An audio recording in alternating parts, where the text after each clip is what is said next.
Dans les profondeurs bleues de l'océan vivait une grande carangue. Elle était rapide et très affamée. Ses yeux perçaient l'eau à la recherche de son prochain repas. Un jour, elle aperçut un immense banc d'anchovies. Ces petits poissons argentés nageaient ensemble, insouciants. La carangue se lécha les babines, certaine de les attraper sans effort. Elle commença sa poursuite, glissant silencieusement. Les anchovies, si petits et si nombreux, semblaient une proie facile. La carangue imaginait déjà son festin. Mais les anchovies n'étaient pas stupides. Ils sentirent la menace approcher. Une vague de peur traversa le banc, faisant frissonner chaque petit corps. Effrayés, les petits poissons se serrèrent les uns contre les autres. Ils n'avaient pas le temps de s'enfuir individuellement. Une idée lumineuse traversa le banc. Ils commencèrent à nager en cercle de plus en plus vite. Chaque anchovie se rapprochait de son voisin. Ils formaient une masse compacte et tourbillonnante. En un instant, le banc entier se transforma. Il devint une gigantesque boule argentée et brillante.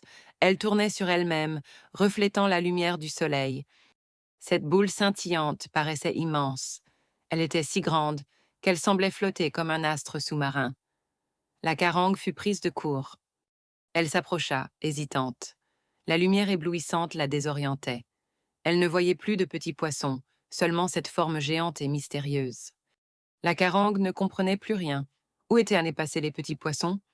Cette énorme chose n'était pas une proie qu'elle connaissait. Elle était confuse et un peu effrayée. Elle tourna autour de la boule, cherchant une faille, mais la forme restait parfaite, brillante et impénétrable. La carangue ne savait plus comment attaquer. Finalement, éblouie et découragée, la carangue s'éloigna. Elle préféra chercher un repas plus simple.